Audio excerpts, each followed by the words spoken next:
Capítulo 12. Interpretación electrocardiográfica de las anomalías del músculo cardíaco y el flujo sanguíneo coronario, el análisis vectorial. Del análisis del capítulo 10 de la transmisión del impulso a través del corazón es evidente que cualquier alteración del patrón de la transmisión puede producir potenciales eléctricos anormales alrededor del corazón y, en consecuencia, modifica la forma de las ondas en el electrocardiograma, ECG.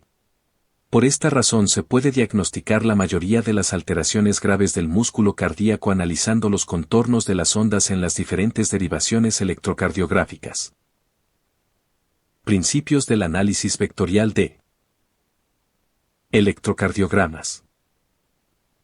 Uso de vectores para representar potenciales eléctricos.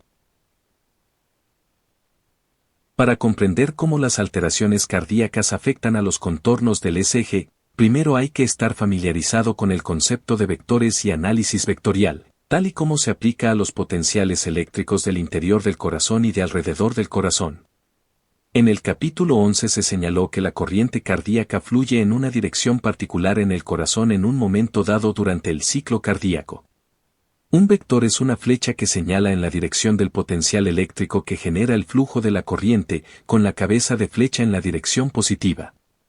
Además, por convención, la longitud de la flecha es proporcional al voltaje del potencial. Vector, resultante, en el corazón en cualquier momento dado. La figura 12:1 muestra, por la zona sombreada y los signos negativos, la despolarización del tabique ventricular y de partes de las paredes endocárdicas apicales de los dos ventrículos. En el momento de la excitación cardíaca la corriente eléctrica fluye entre las zonas despolarizadas del interior del corazón y las zonas no despolarizadas del exterior del corazón, como lo indican las flechas elípticas largas. También fluye algo de corriente en el interior de las cavidades cardíacas directamente desde las zonas despolarizadas hacia las zonas que todavía están polarizadas. En conjunto, fluye una cantidad mucho mayor de corriente hacia abajo desde la base de los ventrículos hacia la punta que en dirección ascendente. Por tanto, el vector sumado del potencial generado en este momento particular, denominado vector medio instantáneo, está representado por la flecha negra larga que se traza a través del centro de los ventrículos en una dirección que va desde la base hacia la punta. Además, como la corriente sumada tiene una magnitud considerable, el potencial es grande y el vector es largo. Figura 12:1 vector medio a través de los ventrículos despolarizados parcialmente. La dirección de un vector se indica en grados. Cuando un vector es exactamente horizontal y se dirige hacia el lado izquierdo de la persona se dice que el vector se extiende en la dirección de 0 grados, como se muestra en la figura 12:2. A partir de este punto de referencia 0 la escala de los vectores rota en el sentido de las agujas del reloj. Cuando el vector se extiende desde arriba y recto hacia abajo tiene una dirección de más 90 grados. Cuando se extiende desde la izquierda hacia la derecha de la persona tiene una dirección de más 180 grados y cuando se extiende directamente hacia arriba tiene una dirección de 90 grados, o más 270 grados. Figura 12:2 vectores trazados para representar los potenciales de diversos corazones distintos, y el eje del potencial, expresado en grados, de cada uno de los corazones. En un corazón normal la dirección media del vector durante la propagación de la onda de despolarización a través de los ventrículos, denominado vector QRS medio, es de aproximadamente más 59 grados, lo que se muestra con el vector A que se traza a través del centro de la figura 12:2 en la dirección de más 59 grados. Esto significa que durante la mayor parte de la onda de despolarización la punta del corazón sigue siendo positiva respecto a la base del corazón, como se analiza más adelante en este capítulo.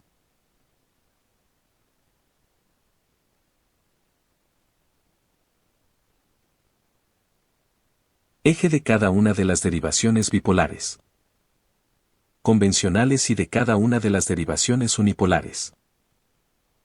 De las extremidades. En el capítulo 11 se describen las tres derivaciones bipolares estándar y las tres derivaciones unipolares de las extremidades. Cada derivación es realmente un par de electrodos conectados al cuerpo en lados opuestos del corazón y la dirección desde el electrodo negativo al electrodo positivo. Se denomina eje de la derivación. La derivación y se registra a partir de dos electrodos colocados respectivamente en los brazos.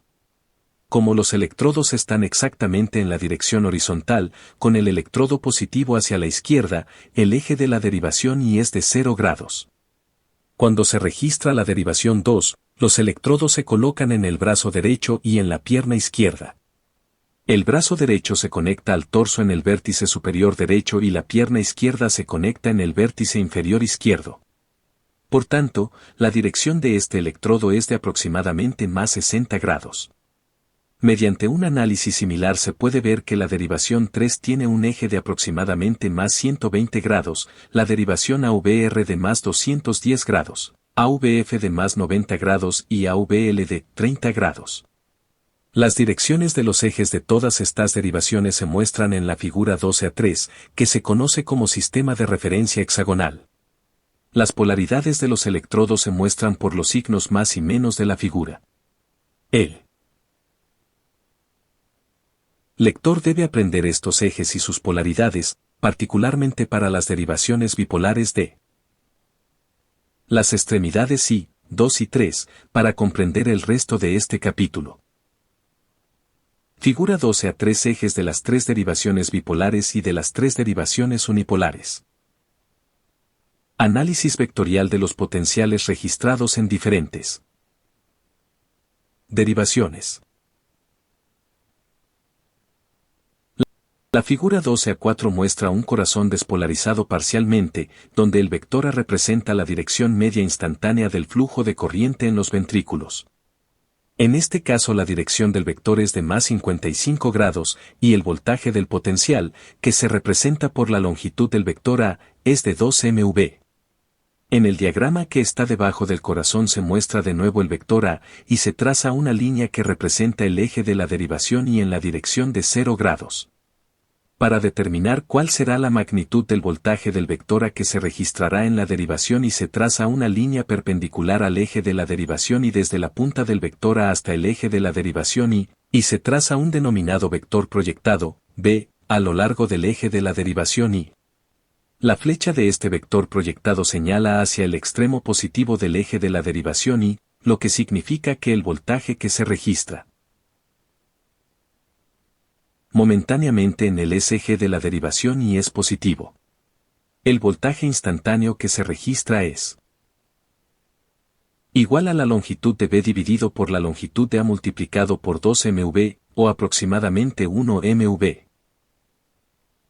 Figura 12A4 determinación de un vector B proyectado a lo largo del eje de la derivación y cuando el vector A representa el potencial instantáneo en los ventrículos.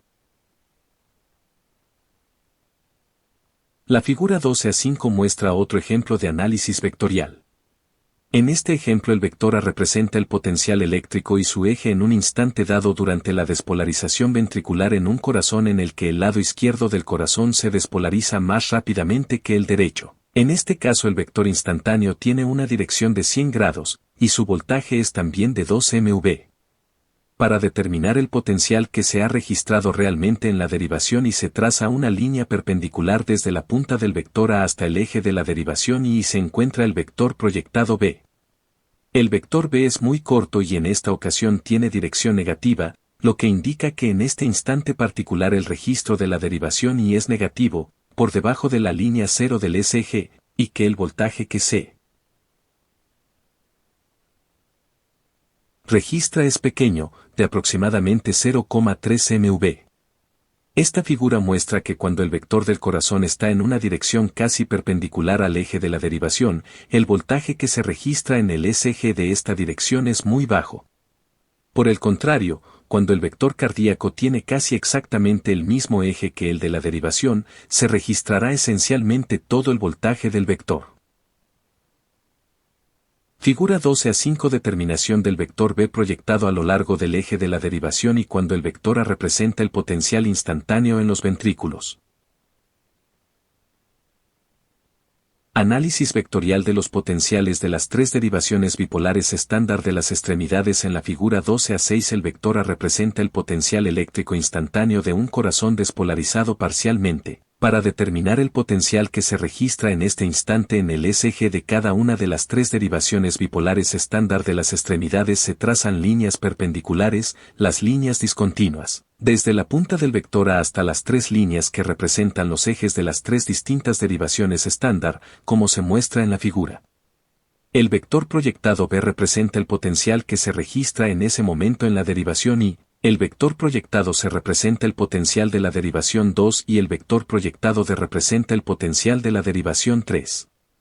En todas ellas el registro del SG es positivo, es decir, está por encima de la línea 0, porque los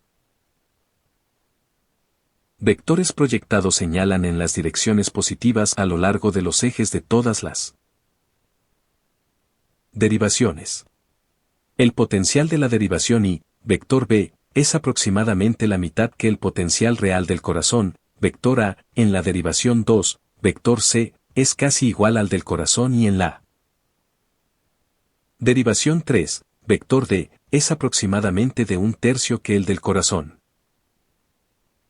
Figura 12:6 Determinación de los vectores proyectados en las derivaciones I, 2 y 3 cuando el vector A representa el potencial instantáneo en los ventrículos. Se puede utilizar un análisis idéntico para determinar los potenciales que se registran en las derivaciones ampliadas de las extremidades, excepto que se utilizan los ejes respectivos de las extremidades ampliadas. Fig 12:3, en lugar de los ejes de las derivaciones bipolares estándar de las extremidades que se han utilizado en la figura 12:6.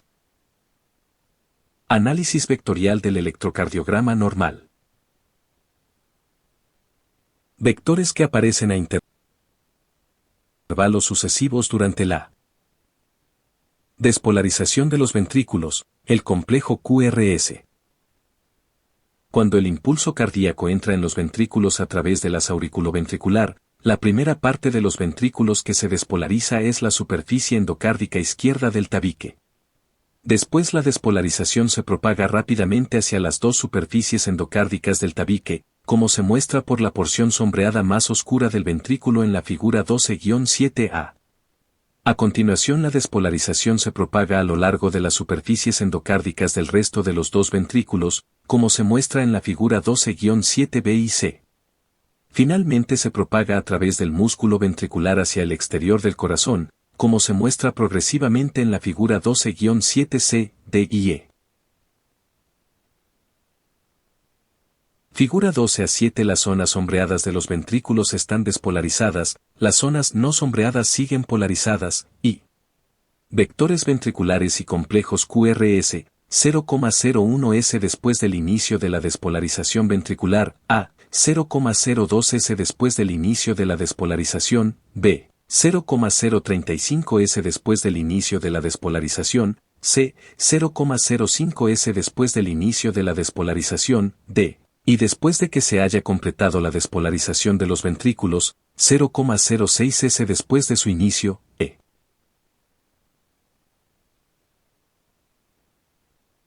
En cada una de las fases de la figura 12-7, partes A a E, el potencial eléctrico instantáneo medio de los ventrículos se representa por un vector rojo superpuesto al ventrículo en cada una de las figuras. Cada uno de estos vectores se analiza después mediante el método que se ha descrito en la sección anterior para determinar los voltajes que se registrarán en cada instante en cada una de las tres derivaciones electrocardiográficas estándar. A la derecha de cada figura se muestra la aparición progresiva del complejo QRS electrocardiográfico. Se debe tener en cuenta que un vector positivo en una derivación hará que el registro en el SG esté por encima de la línea 0, mientras que un vector negativo hará que el registro esté por debajo de la línea 0.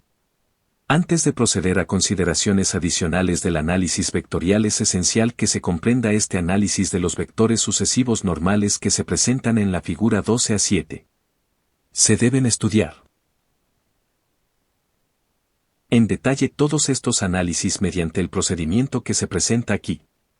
A continuación se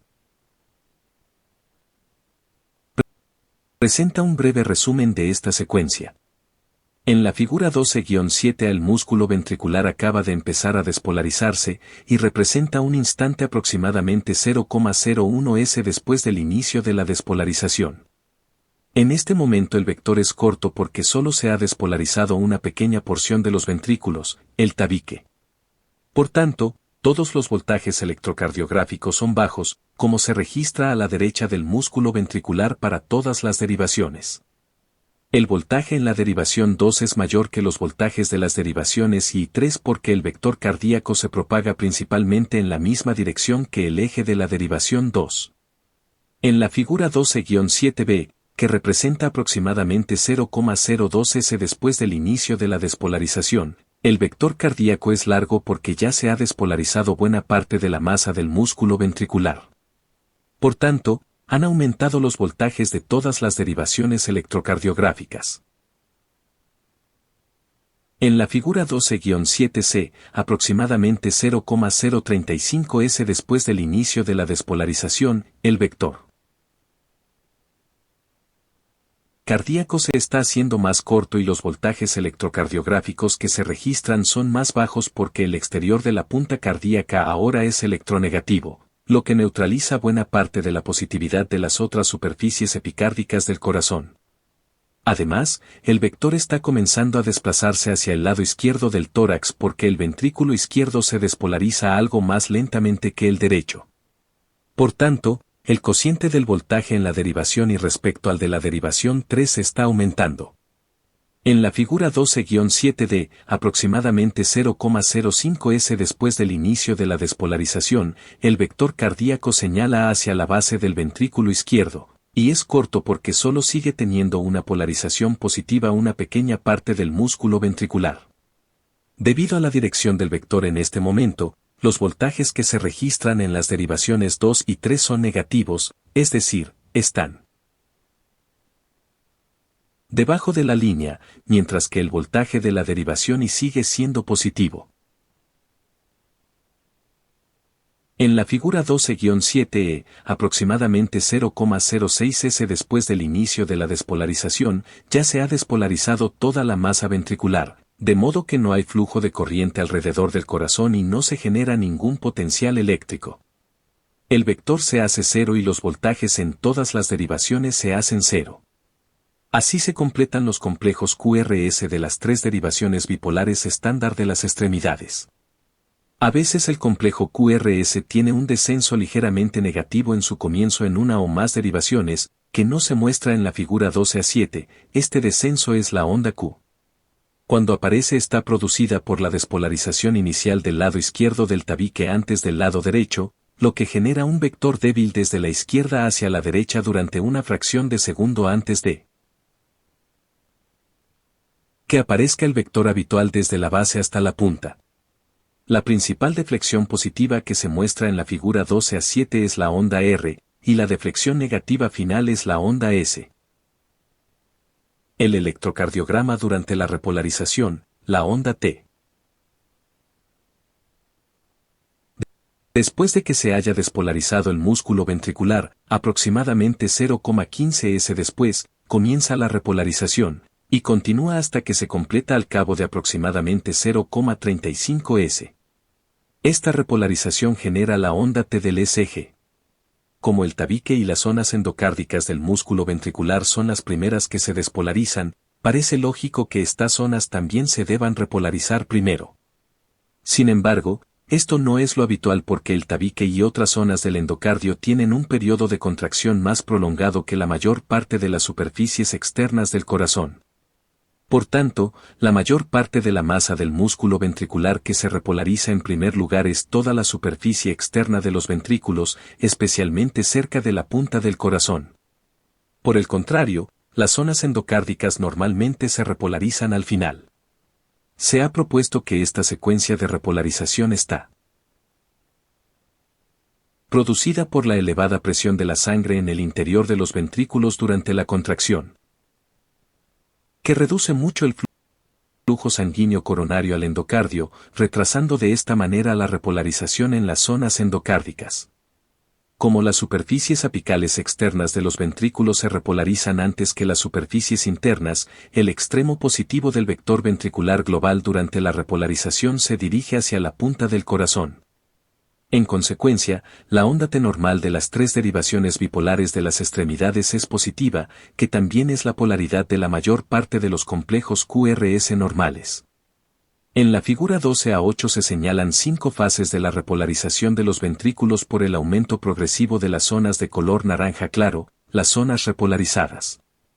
En cada fase el vector se extiende desde la base del corazón hacia la punta hasta que desaparece en la última fase. Al principio el vector es relativamente pequeño porque la zona de repolarización es pequeña. Después el vector se hace más intenso, debido a mayores grados de repolarización. Finalmente el vector se hace más débil. De nuevo porque las zonas de despolarización que todavía persisten se hacen tan pequeñas que disminuye la cantidad total del flujo de corriente.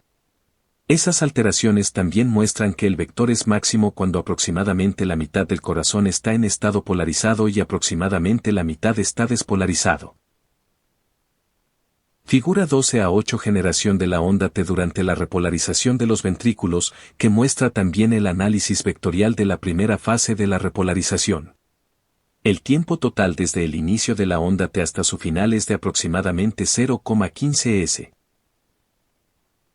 Las alteraciones de los ECG de las tres derivaciones estándar de las extremidades durante la repolarización se señalan debajo de cada uno de los dos ventrículos, lo que representa las fases progresivas de la despolarización. Así, después de aproximadamente 0,15 s, que es el periodo de tiempo necesario para que se produzca todo el proceso, se genera la onda T del ECG. Despolarización de las aurículas, la onda P. La despolarización de las aurículas comienza en el nódulo sinusal y se propaga por las aurículas en todas las direcciones. Por tanto, el punto de electronegatividad original de las aurículas está aproximadamente en el punto de entrada de la vena cava superior, en el que se encuentra el nódulo sinusal, y la dirección de la despolarización inicial es señalada por el vector negro de la figura 12a9. Además, el vector sigue generalmente esta dirección durante todo el proceso de despolarización auricular normal. Como esta dirección está generalmente en las direcciones positivas de los ejes de las tres derivaciones bipolares estándar de las extremidades I, 2 y 3, los ECG que se registran en las aurículas durante la despolarización también son habitualmente positivos en estas tres derivaciones, como se muestra en la figura 12a9. Este registro de la despolarización auricular se conoce como onda P auricular. Figura 12a9 despolarización de las aurículas y generación de la onda P, que muestra el vector máximo a través de las aurículas y los vectores resultantes en las tres derivaciones estándar. A la derecha se muestran las ondas P y T auriculares. SA, nódulo sinoauricular. Repolarización de las aurículas, onda T auricular. La propagación de la despolarización a través del músculo auricular es mucho más lenta que en los ventrículos porque las aurículas no tienen sistema de Purkinje para la conducción rápida de la señal de despolarización. Por tanto, la musculatura que rodea el nódulo sinusal se despolariza mucho antes que la musculatura de las partes distales de las aurículas. En consecuencia, la zona de las aurículas que también se repolariza antes es la región del nódulo sinusal, la zona que se había despolarizado primero inicialmente. Así, cuando comienza la repolarización, la región que rodea el nódulo sinusal se hace positiva respecto al resto de las aurículas. Por tanto, el vector de repolarización auricular es opuesto al vector de despolarización. Obsérvese que esto es contrario a lo que ocurre en los ventrículos. Por tanto, como se muestra a la derecha de la figura 12a9, la denominada onda T auricular se produce aproximadamente 0,15 s después de la onda P auricular, aunque la onda T está en el lado opuesto de la línea de referencia cero de la onda P, es decir, normalmente es negativa, y no positiva, en las tres derivaciones bipolares estándar de las extremidades. En el ECG normal la onda T auricular aparece aproximadamente en el mismo momento en que aparece el complejo QRS de los ventrículos. Por tanto, casi siempre está oscurecida totalmente por el gran complejo QRS ventricular, aunque en algunos estados muy anormales aparece en el ECG. Vectocardiograma. Como se ha indicado anteriormente, el vector del flujo de corriente a través del corazón cambia rápidamente a medida que el impulso se propaga a través del miocardio. Cambia en dos aspectos. Primero, aumenta y disminuye la longitud del vector debido al aumento y disminución del voltaje del mismo. Segundo, se modifica la dirección del vector debido a los cambios de la dirección media del potencial eléctrico desde el corazón. El vectocardiograma representa estos cambios en diferentes momentos del ciclo cardíaco, como se muestra en la figura 12-10. Figura 12-10 Vectocardiogramas QRS y T. En el gran vectocardiograma de la figura 12-10, el punto 5 es el punto de referencia 0, y este punto es el extremo negativo de todos los vectores sucesivos. Mientras el músculo cardíaco está polarizado entre latidos cardíacos sucesivos, el extremo positivo del vector permanece en el punto 0 porque no hay ningún potencial eléctrico vectorial. Sin embargo, tan pronto como la corriente comienza a fluir a través de los ventrículos al comienzo de la despolarización ventricular, el extremo positivo del vector abandona el punto de referencia 0. Cuando el tabique comienza a despolarizarse, el vector se extiende hacia abajo, hacia la punta de los ventrículos, aunque es relativamente débil, y de esta manera genera la primera porción del vectocardiograma ventricular, como se muestra por el extremo positivo del vector 1.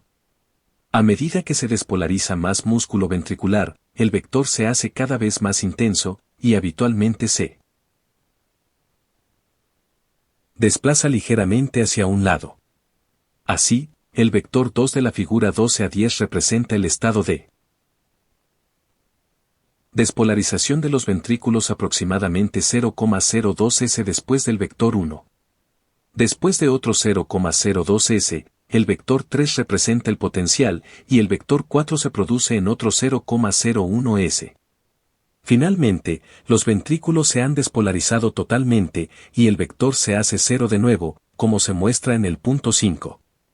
La figura elíptica que se genera por los extremos positivos de los vectores se denomina vectocardiograma QRS.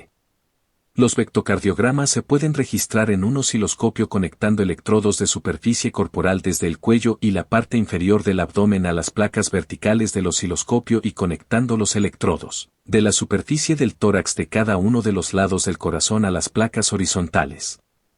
Cuando el vector cambia, el punto de luz del osciloscopio sigue el trayecto del extremo positivo del vector cambiante, inscribiendo de esta manera el vectocardiograma en la pantalla del osciloscopio. Eje eléctrico medio del complejo QRS ventricular y su significado. El vectocardiograma durante la despolarización ventricular, el vectocardiograma QRS, que se muestra en la figura 12-10 corresponde a un corazón normal. A partir de este vectocardiograma se puede ver que la dirección preponderante de los vectores de los ventrículos durante la despolarización se dirige principalmente hacia la punta del corazón. Es decir, durante la mayor parte del ciclo de despolarización ventricular la dirección del potencial eléctrico, de negativo a positivo, se dirige desde la base de los ventrículos hacia la punta. Esta dirección preponderante del potencial durante la despolarización se denomina eje eléctrico medio de los ventrículos. El eje eléctrico medio de los ventrículos normales es de 59 grados. En muchas situaciones patológicas del corazón esta dirección cambia mucho, a veces incluso a polos opuestos del corazón. Determinación del eje eléctrico a partir de electrocardiogramas con derivaciones convencionales. En la clínica habitualmente se estima el eje eléctrico del corazón a partir de los ECG de las derivaciones bipolares estándar de las extremidades y no del vectocardiograma. La figura 12-11 muestra un método para realizar esta estimación. Después de registrar las derivaciones estándar se determina el potencial neto y la polaridad de los registros en las derivaciones I3. En la derivación I de la figura 12 a 11 el registro es positivo, y en la derivación 3 el registro es principalmente positivo, pero es negativo durante parte del ciclo.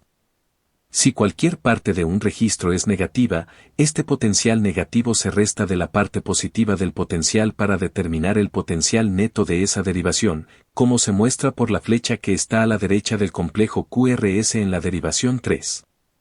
Después se representa el potencial neto de cada una de las derivaciones I3 en los ejes de las derivaciones respectivas, con la base del potencial en el punto de intersección de los ejes, como se muestra en la figura 12 a 11. Figura 12 a 11 representación de los ejes eléctricos medios de los ventrículos en dos derivaciones electrocardiográficas, derivaciones I3. Si el potencial neto de la derivación I es positivo se representa en la dirección positiva a lo largo de la línea que representa la derivación I. Por el contrario, si este potencial es negativo se representa en la dirección negativa.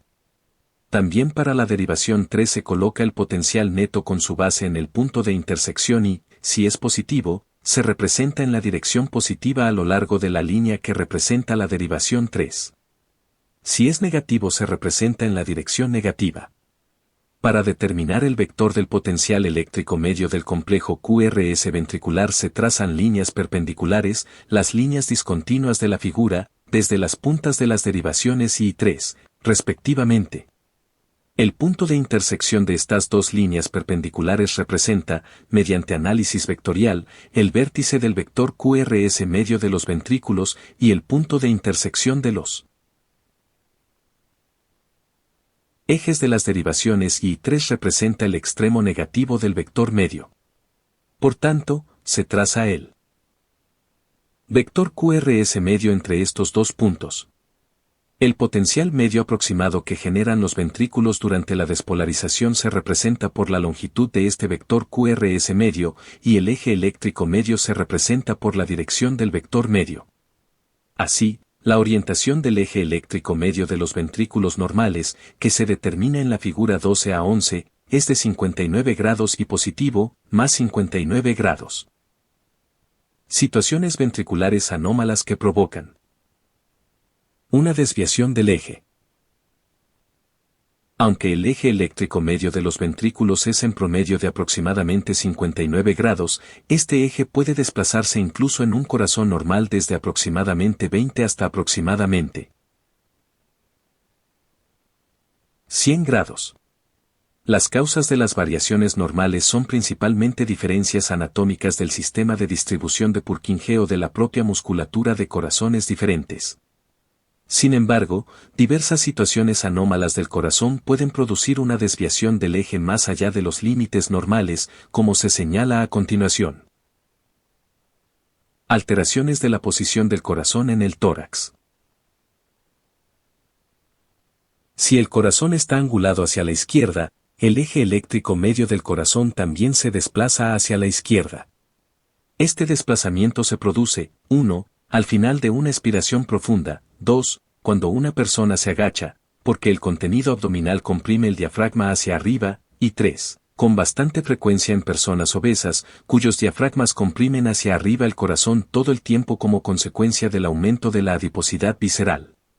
De la misma manera, la angulación del corazón hacia la derecha hace que el eje eléctrico medio de los ventrículos se desplace hacia la derecha. Este desplazamiento ocurre, 1. Al final de una inspiración profunda, 2. Cuando una persona está de pie, y 3. Normalmente en personas altas y de hábito asténico, cuyos corazones cuelgan hacia abajo. Hipertrofia de un ventrículo. Cuando un ventrículo se hipertrofia mucho, el eje del corazón se desplaza hacia el ventrículo hipertrofiado por dos motivos. Primero, hay una cantidad mayor de músculo en el lado hipertrofiado del corazón que en el otro lado, lo que permite la generación de un mayor potencial eléctrico en ese lado. Segundo, es necesario más tiempo para que la onda de despolarización viaje a través del ventrículo hipertrofiado que a través del ventrículo normal.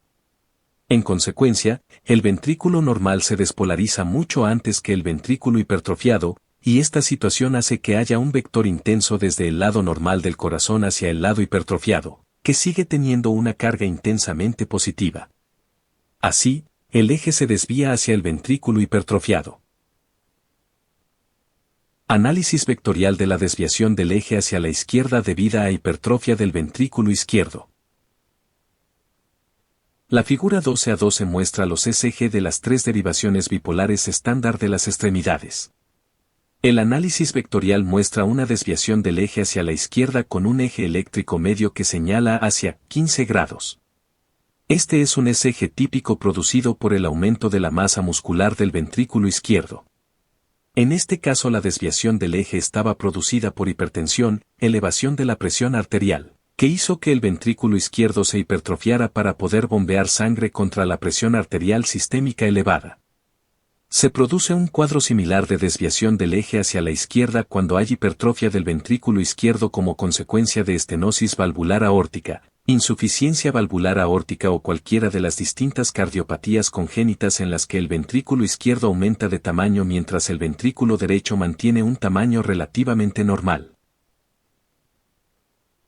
Figura 12a12 desviación del eje hacia la izquierda en un corazón hipertenso, ventrículo izquierdo hipertrófico. Obsérvese también la ligera prolongación del complejo QRS. Análisis vectorial de la desviación del eje hacia la derecha debida a hipertrofia del ventrículo derecho.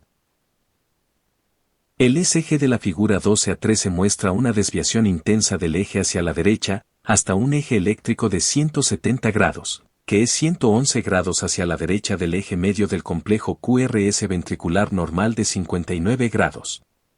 La desviación del eje hacia la derecha que se muestra en esta figura estaba producida por hipertrofia del ventrículo derecho como consecuencia de una estenosis congénita de la válvula pulmonar. También se puede producir desviación del eje hacia la derecha en otras cardiopatías congénitas que producen hipertrofia del ventrículo derecho, como tetralogía de Fallot y comunicación interventricular.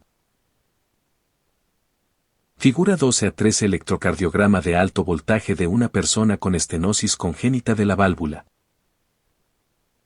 pulmonar con hipertrofia ventricular derecha. También se ve una intensa desviación del eje hacia la derecha y una ligera prolongación del complejo QRS. El bloqueo de una rama de las produce desviación del eje. Habitualmente las paredes laterales de los dos ventrículos se despolarizan casi en el mismo instante porque las ramas izquierda y derecha de las del sistema de Purkinje transmiten el impulso cardíaco a las dos paredes ventriculares de manera casi simultánea.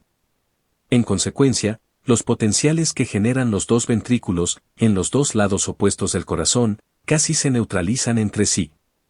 Sin embargo, si solo está bloqueada una de las ramas principales del haz, el impulso cardíaco se propaga a través del ventrículo normal mucho antes de hacerlo a través del otro. Por tanto, la despolarización de los dos ventrículos no se produce al mismo tiempo ni siquiera de manera aproximada, y los potenciales de despolarización no se neutralizan entre sí. En consecuencia, se produce desviación del eje como se señala a continuación. Análisis vectorial de la desviación del eje hacia la izquierda en el bloqueo de la rama izquierda del haz. Cuando hay un bloqueo de la rama izquierda del haz, la despolarización cardíaca se propaga a través del ventrículo derecho de 2 a 3 veces más rápidamente que a través del ventrículo izquierdo. En consecuencia, buena parte del ventrículo izquierdo permanece polarizada durante hasta 0,1 s después de que se haya despolarizado totalmente el ventrículo derecho. Así, el ventrículo derecho se hace electronegativo, mientras que el ventrículo derecho sigue siendo electropositivo durante la mayor parte del proceso de despolarización, ya que se proyecta un vector intenso desde el ventrículo derecho hacia el ventrículo izquierdo. En otras palabras, se produce una intensa desviación del eje hacia la izquierda de aproximadamente 50 grados porque el extremo positivo del vector señala hacia el ventrículo izquierdo. Esta situación se muestra en la figura 12a14, que representa una desviación típica del eje hacia la izquierda debida a bloqueo de la rama izquierda del haz.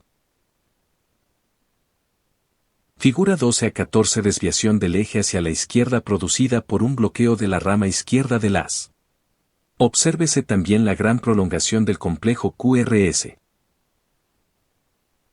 Debido a la lentitud de la conducción del impulso cuando hay bloqueo del sistema de Purkinje, además de la desviación del eje, se produce una gran prolongación de la duración del complejo QRS debido a la extrema lentitud de la despolarización en el lado afectado del corazón. Se puede ver este efecto observando las anchuras excesivas de las ondas QRS de la figura 12 a 14. Este asunto se analiza con mucho mayor detalle más adelante en este mismo capítulo. Esta gran prolongación del complejo QRS permite diferenciar el bloqueo de una rama de las de la desviación del eje que está producida por hipertrofia. Análisis vectorial de la desviación del eje hacia la derecha en el bloqueo de la rama derecha del haz. Cuando está bloqueada la rama derecha del haz, el ventrículo izquierdo se despolariza mucho más rápidamente que el ventrículo derecho, de modo que el lado izquierdo de los ventrículos se hace electronegativo hasta 0,1 s antes que el derecho. Por tanto, aparece un vector intenso, con su extremo negativo hacia el ventrículo izquierdo y su extremo positivo hacia el ventrículo derecho. En otras palabras, se produce una intensa desviación del eje hacia la derecha. En la figura 12 a 15 se muestra la desviación del eje hacia la derecha producida por un bloqueo de la rama derecha del haz. Este análisis muestra un eje de aproximadamente 105 grados en lugar de los 59 grados normales y prolongación del complejo QRS debido a la lentitud de la conducción. Figura 12 a 15 desviación del eje hacia la derecha producida por un bloqueo de la rama derecha del haz.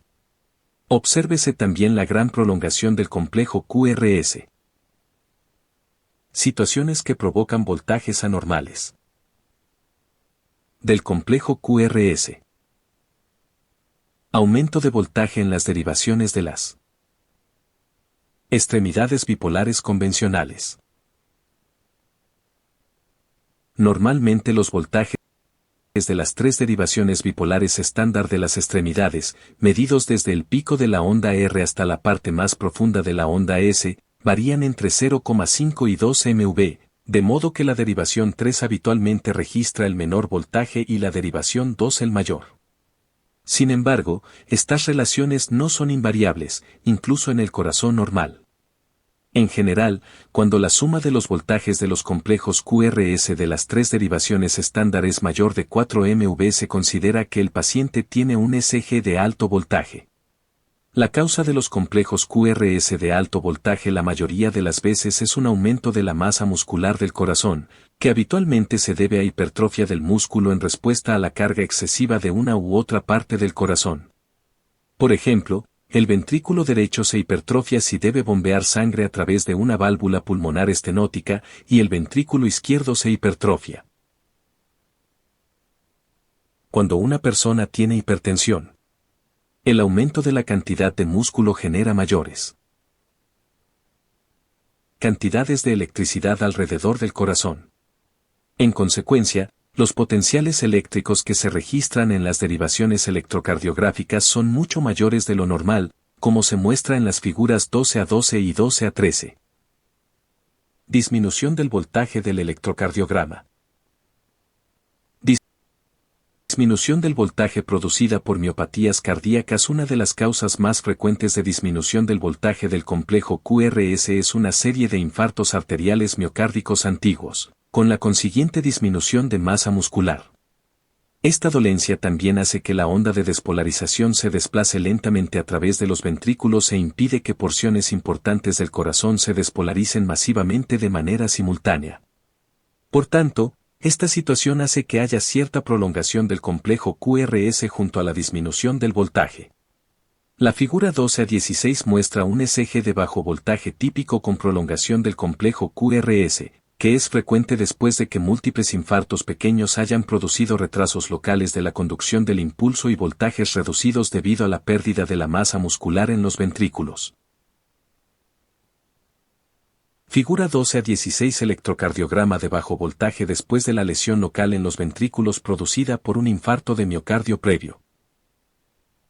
Disminución del voltaje provocada por situaciones que se producen en las estructuras que rodean al corazón. Una de las causas más importantes de disminución del voltaje en las derivaciones electrocardiográficas es la presencia de líquido en el pericardio. Como el líquido extracelular conduce las corrientes eléctricas con gran facilidad, una gran parte de la electricidad que fluye desde el corazón es conducida desde una parte del corazón a otra a través del líquido pericárdico. Así, este líquido cortocircuita de manera eficaz los potenciales eléctricos que genera el corazón, reduciendo los voltajes electrocardiográficos que alcanzan las superficies externas del cuerpo.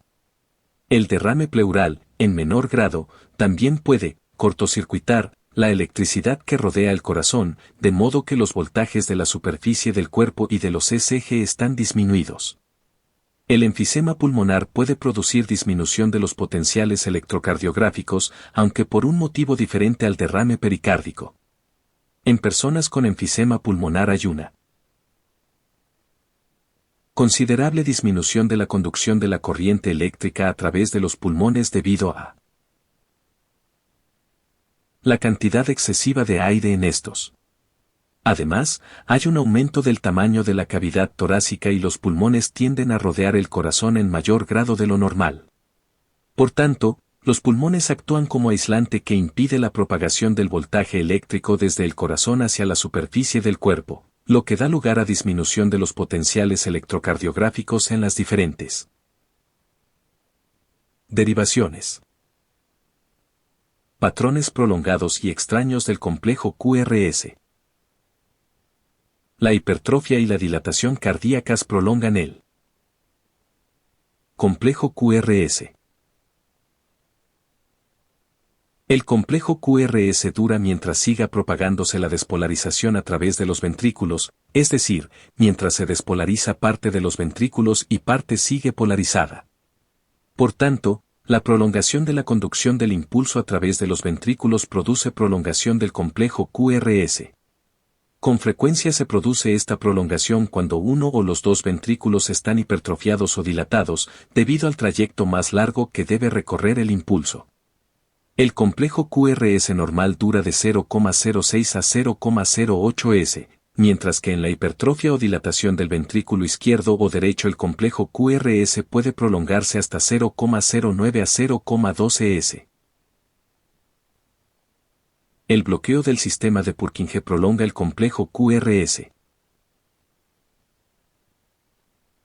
Cuando están bloqueadas las fibras de Purkinje, el impulso cardíaco se debe conducir por el músculo ventricular en lugar de por el sistema de Purkinje. Esta acción reduce la velocidad de conducción del impulso a aproximadamente la tercera parte de lo normal. Por tanto, si se produce el bloqueo completo de una de las ramas del haz, la duración del complejo QRS habitualmente aumenta a 0,14 s o más. En general, se considera que un complejo QRS es anormalmente largo cuando tiene una duración de más de 0,09 s. Cuando dura más de 0,12 s es prácticamente seguro que la prolongación esté producida por un bloqueo patológico en algún punto del sistema de conducción ventricular, como se muestra en los ECG de los bloqueos de las ramas de las figuras 12 a 14 y 12 a 15. Situaciones que provocan alteraciones del complejo QRS. Los patrones extraños del complejo QRS están producidos la mayor parte de las veces por dos situaciones: 1. Destrucción de músculo cardíaco en diversas zonas del sistema ventricular, con sustitución de este músculo por tejido cicatricial, y 2. Múltiples bloqueos pequeños a la conducción de los impulsos en muchos puntos del sistema de Purkinje.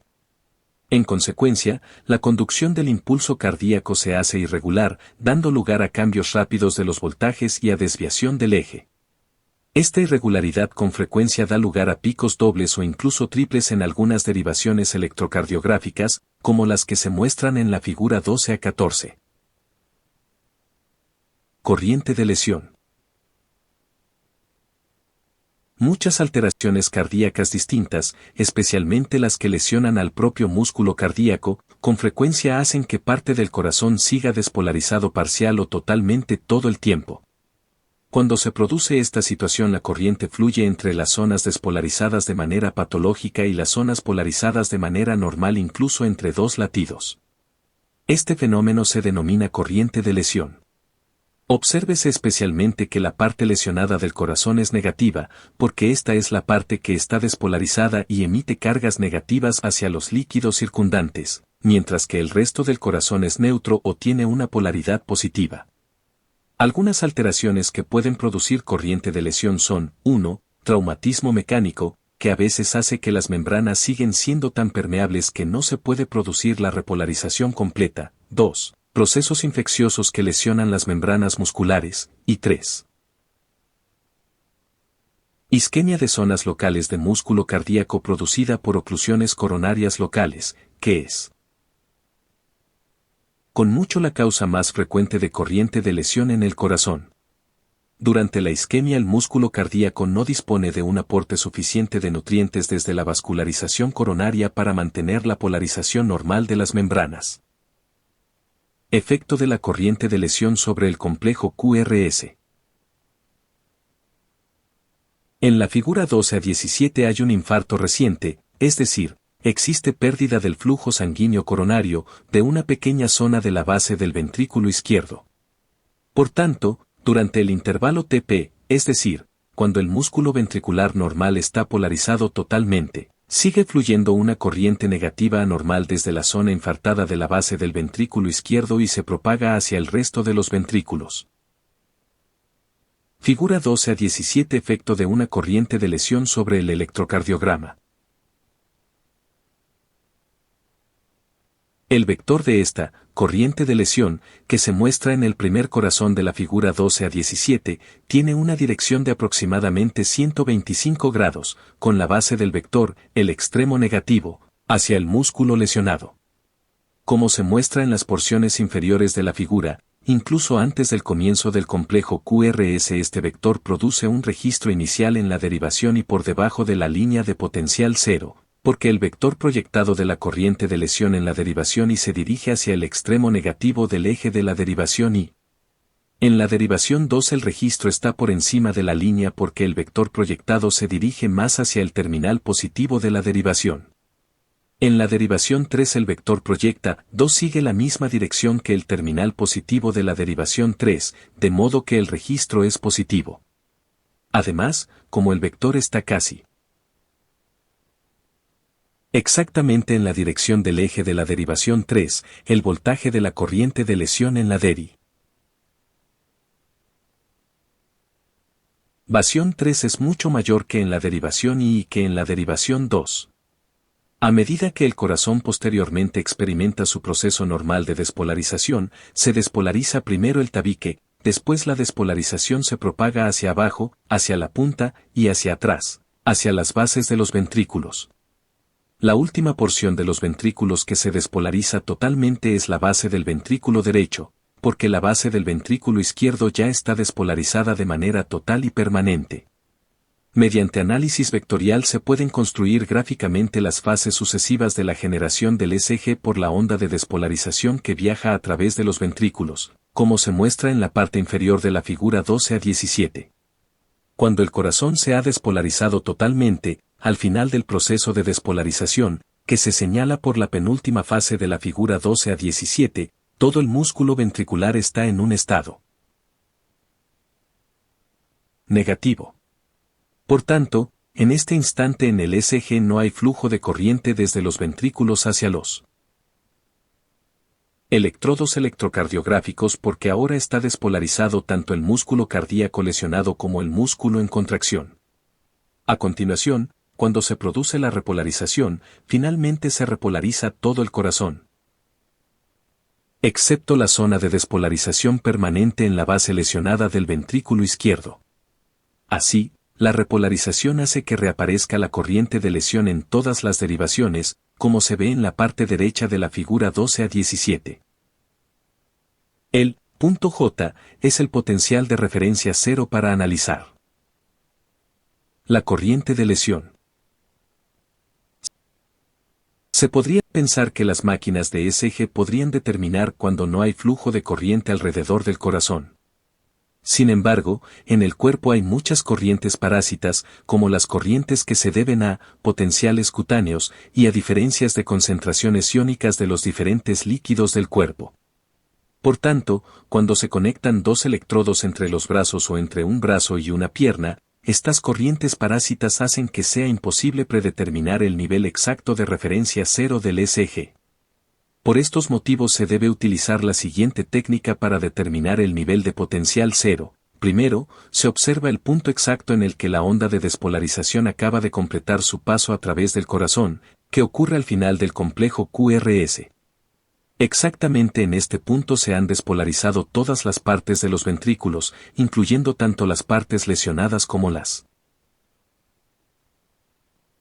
partes normales, de modo que no hay flujo de corriente alrededor del corazón. En este punto, desaparece incluso la corriente de lesión. Por tanto, el potencial del electrocardiograma en este instante está en el voltaje cero. Este punto se conoce como punto J del ECG, como se muestra en la figura 12 a 18. Figura 12 a 18. J como potencial de referencia cero de los electrocardiogramas de las derivaciones I3. En la parte inferior también se muestra el método para representar el eje del potencial de lesión. Después, para el análisis del eje eléctrico del potencial de lesión que produce una corriente de lesión, se traza una línea horizontal en todas las derivaciones del ECG en el nivel del punto J. Esta línea horizontal es entonces el nivel de potencial cero del ECG a partir del cual se deben medir todos los potenciales que producen las corrientes de lesión. Utilización del punto J en el eje de representación del potencial de lesión. La figura 12 a 18 muestra el ECG, derivaciones I3, de un corazón lesionado. Los dos registros muestran potenciales de lesión. En otras palabras, el punto J de cada uno de estos dos ECG no está en la misma línea que el segmento TT. En la figura se ha trazado una línea horizontal a través del punto J para representar el nivel de voltaje cero en cada uno de los dos registros. El potencial de lesión de cada una de las derivaciones es la diferencia entre el voltaje del ECG inmediatamente antes del inicio de la onda P y el nivel de voltaje cero que se determina a partir del punto J. En la derivación y el voltaje registrado del potencial de lesión está por encima del nivel de potencial cero y es, por tanto, positivo. Por el contrario, en la derivación 3 el potencial de lesión está debajo del nivel de voltaje cero y, por tanto, es negativo. En la parte inferior de la figura 12 a 18 se representan los correspondientes potenciales de lesión de las derivaciones I3 en las coordenadas de estas derivaciones y se determina el vector resultante del potencial de lesión de toda la masa muscular ventricular mediante análisis vectorial como se ha descrito previamente. En este caso el vector resultante se extiende desde el lado derecho de los ventrículos hacia la izquierda y ligeramente hacia arriba, con un eje de aproximadamente 30 grados. Si se coloca este vector del potencial de lesión directamente sobre los ventrículos, el extremo negativo del vector señala hacia la zona despolarizada de manera permanente, lesionada, de los ventrículos. En el ejemplo que se muestra en la figura 12 a 18 la zona lesionada estaría en la pared lateral del ventrículo derecho. Es evidente que el análisis es complejo. Sin embargo, es esencial que el estudiante lo repase una y otra vez hasta que lo comprenda totalmente. No hay ningún otro aspecto del análisis electrocardiográfico que sea más importante. Isquemia coronaria como causa de potencial de lesión. La presencia de un flujo sanguíneo insuficiente al músculo cardíaco reduce el metabolismo del músculo por tres motivos: 1. Ausencia de oxígeno, 2. Acumulación excesiva de anhídrido carbónico, y 3. Ausencia de suficientes nutrientes alimenticios. En consecuencia, no se puede producir la repolarización de la membrana muscular en las zonas de isquemia miocárdica grave. Con frecuencia el músculo cardíaco no muere porque el flujo sanguíneo es suficiente para mantener la vida del músculo aun cuando no sea suficiente para producir la repolarización normal de las membranas. Mientras se produzca este estado, un potencial de lesión sigue fluyendo durante la porción diastólica, porción TP, de cada ciclo cardíaco. Se produce isquemia extrema del músculo cardíaco después de la oclusión coronaria y una intensa corriente de lesión fluye desde la zona infartada de los ventrículos durante el intervalo TP entre Latidos cardíacos, como se muestra en las figuras 12 a 19 y 12 a 20. Por tanto, uno de los datos diagnósticos más importantes de los ECG que se registran después de una trombosis coronaria aguda es la corriente de lesión. Figura 12 a 19 corriente de lesión en un infarto agudo de la pared anterior. Obsérvese el potencial de lesión en la derivación V2. Figura 12 a 20 potencial de lesión en un infarto agudo de la zona apical de la pared posterior. Infarto agudo de la pared anterior. La figura 12 a 19 muestra el ECG en las tres derivaciones bipolares estándar de las extremidades y en una derivación del tórax, derivación V2, registrado en un paciente que tenía un infarto agudo de la pared anterior del corazón. El dato diagnóstico más importante de este ECG es el intenso potencial de lesión en la derivación del tórax V2. Si se traza una línea horizontal de potencial cero a través del punto J de esta derivación se encuentra un intenso potencial de lesión negativo durante el intervalo TP, lo que significa que el electrodo del tórax que está sobre la parte anterior del corazón está en una zona de potencial intensamente negativo. En otras palabras, el extremo negativo del vector del potencial de lesión de este corazón se dirige hacia la pared torácica anterior. Esto significa que la corriente de lesión se origina en la pared anterior de los ventrículos, lo que permite diagnosticar esta situación como infarto de la pared anterior. Cuando se analizan los potenciales de lesión en las derivaciones I3 se encuentra un potencial negativo en la derivación I y un potencial positivo en la derivación 3. Este hallazgo significa que el vector resultante de la corriente de lesión en el corazón es de aproximadamente más 150 grados, con el extremo negativo señalando hacia el ventrículo izquierdo y el extremo positivo hacia el ventrículo derecho. Así, en este ECG la corriente de lesión procede principalmente del ventrículo izquierdo, así como de la pared anterior del corazón. Por tanto, se puede concluir que es casi seguro que este infarto de la pared anterior esté producido por una trombosis de la rama descendente anterior de la arteria coronaria izquierda. Infarto de la pared posterior. La figura 12 a 20 muestra las tres derivaciones bipolares estándar de las extremidades y una derivación del tórax, derivación V2, de un paciente que tiene un infarto de la pared posterior. El principal dato diagnóstico de este ECG está también en la derivación del tórax. Si se traza una línea de referencia de potencial cero a través del punto J de esta derivación se puede ver fácilmente que durante el intervalo TP el potencial de la corriente de lesión es positivo. Esto significa que el extremo positivo del vector se dirige hacia la pared anterior del tórax y que el extremo negativo, extremo lesionado del vector, se aleja de la pared torácica. En otras palabras, la corriente de lesión procede de la parte posterior del corazón opuesta a la pared torácica anterior, que es el motivo por el que este tipo de ECG es la base del diagnóstico del infarto de la pared posterior. Si se analizan los potenciales de lesión de las derivaciones 2 y 3 de la figura 12 a 20 se puede ver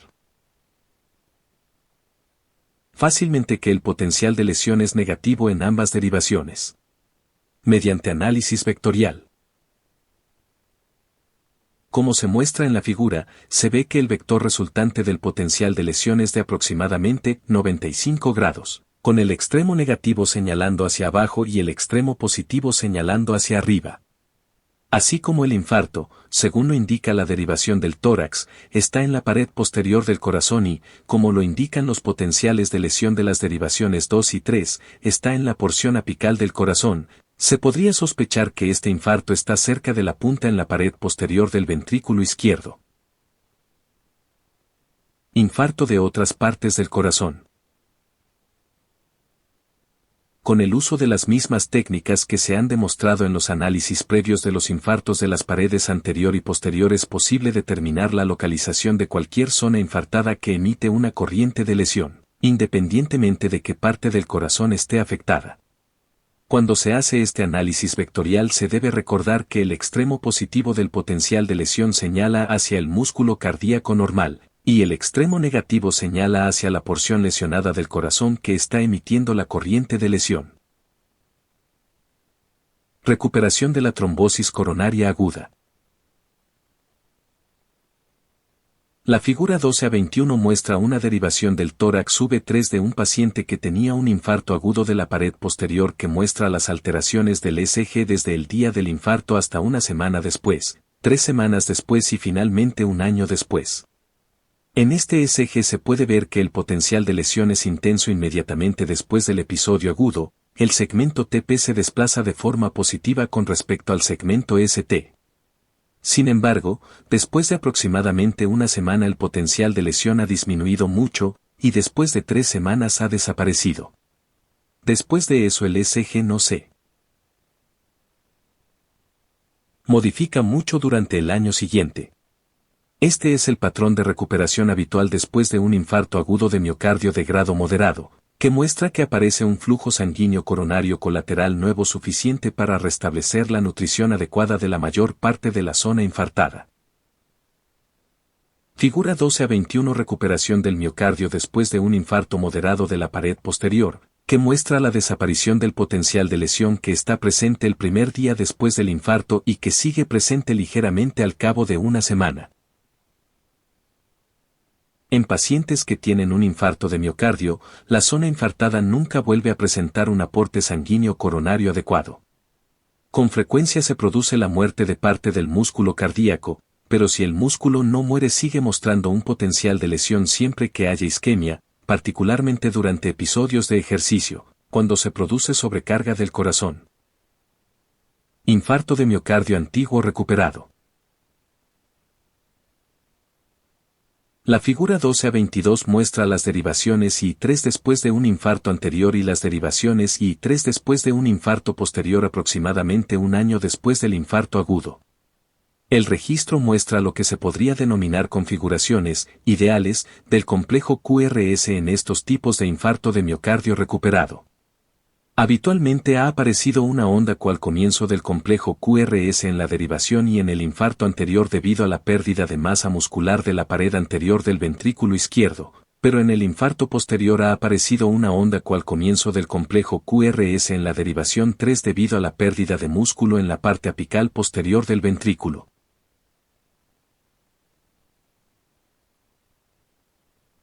Figura 12 a 22 electrocardiogramas de infartos de las paredes anterior y posterior que se habían producido aproximadamente un año antes, que muestran una onda Q en la derivación y en el infarto de la pared anterior y una onda Q en la derivación 3 en el infarto de la pared posterior. Es evidente que estas configuraciones no se encuentran en todos los casos de infarto de miocardio antiguo. La pérdida local de músculo y los puntos locales de bloqueo de la conducción de la señal cardíaca pueden producir patrones QRS muy extraños, especialmente ondas Q prominentes, por ejemplo, disminución del voltaje y prolongación del complejo QRS. Corriente de lesión en la angina de pecho. Angina de pecho significa dolor procedente del corazón que se nota en las regiones pectorales de la parte superior del tórax. Este dolor habitualmente también se irradia hacia la zona izquierda del cuello y desciende por el brazo izquierdo. El dolor está producido típicamente por una isquemia cardíaca moderada.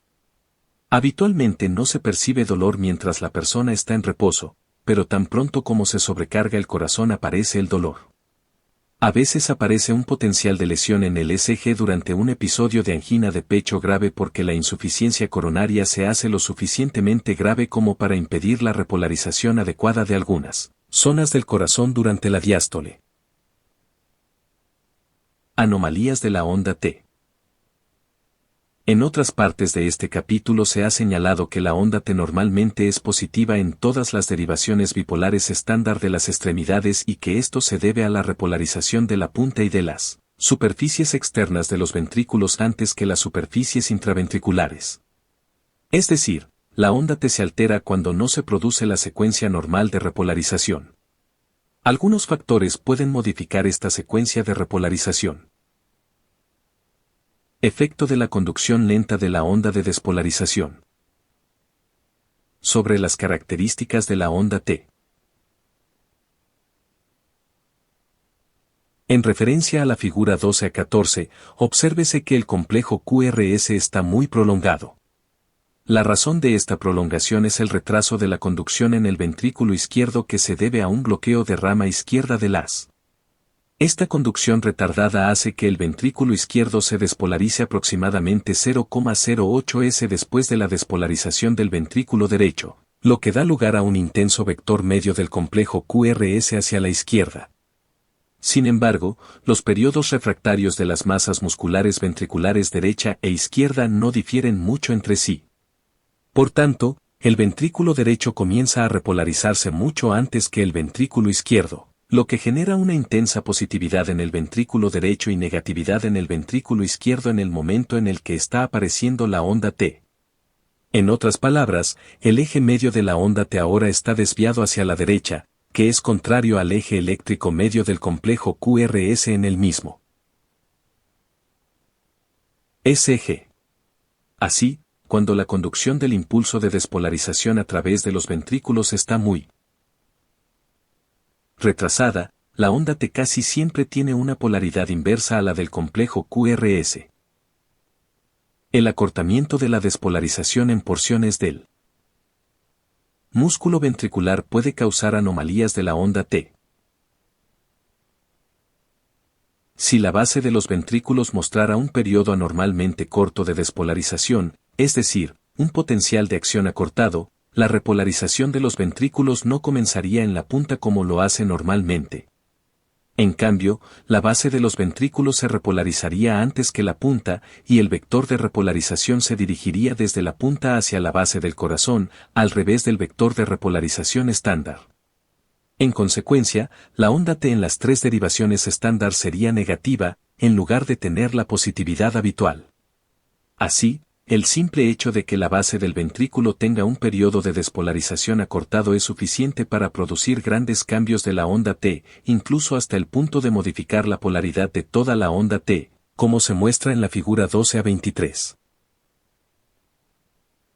Figura 12 a 23 onda T invertida debida a una isquemia leve en la base de los ventrículos. La isquemia leve es con